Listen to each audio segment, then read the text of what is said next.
আসসালামু আলাইকুম ও রহমতুল্লাহ। আজকে আমি আপনাদের দেখাবো তিতা ছাড়া করলা ভাজি। এই জন্যই করলাগুলো কুচি করে কেটে নিয়েছি। এবার একটু সামান্য লবণ দিয়ে ভালো করে কষলে নেব। এবার এগুলোকে ধুয়ে নেব,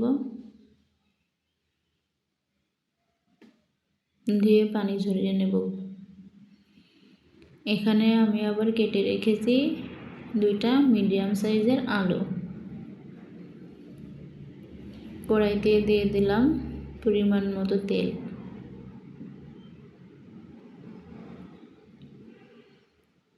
করলা ভাজি করতে লাগবে কিন্তু পেঁয়াজটা একটু বেশি, কারণ পেঁয়াজেই তিতাটা বেশি দূর করবে।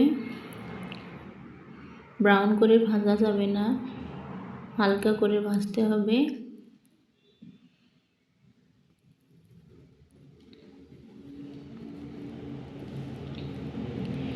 আমি কিন্তু এখানে আরও একটা রসুন কুচি করে কেটে দিয়েছি পেঁয়াজের সাথে।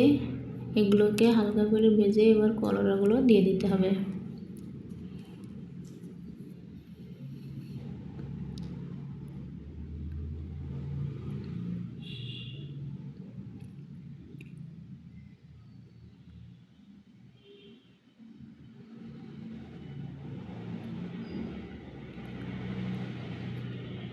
এবার দিয়ে দেব সামান্য পরিমাণে হলুদের গুঁড়া।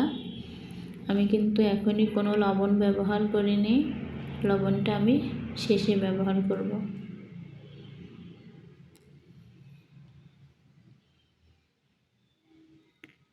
করলা ভাজিটাকে কিন্তু ঢাকনা দিয়ে ঢেকে ভাজি করা যাবে না, কিংবা রান্নার সময় কিন্তু ঢাকনা দিয়ে ঢেকে রান্না করা যাবে না, তাহলে কিন্তু করলাটা বেশি তিতা লাগে।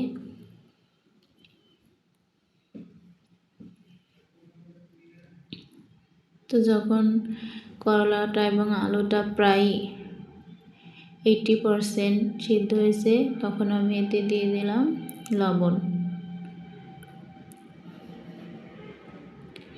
আর বেশিক্ষণ জাল করা লাগবে না, একটু সময় হলেই কিন্তু আমার করলা ভাজি করা শেষ হয়ে যাবে। আর এভাবে করলা ভাজি করলে কিন্তু একটুও তিতা লাগে না খেতে। আলুটা অবশ্যই দেওয়ার চেষ্টা করবেন। তো আমার করলা ভাজি শেষ। করলাগুলো যখন একটু ব্রাউন কালারের হয়ে আসছে, তখন কিন্তু আমি ভাজিটা শেষ করেছি। এবার এগুলোকে নামিয়ে নেব। দেখতে পাচ্ছেন কত সুন্দর হয়েছে। তো ভিডিওটি ভালো লাগলে অবশ্যই লাইক, কমেন্ট, শেয়ার আর সাবস্ক্রাইব করে দেবেন।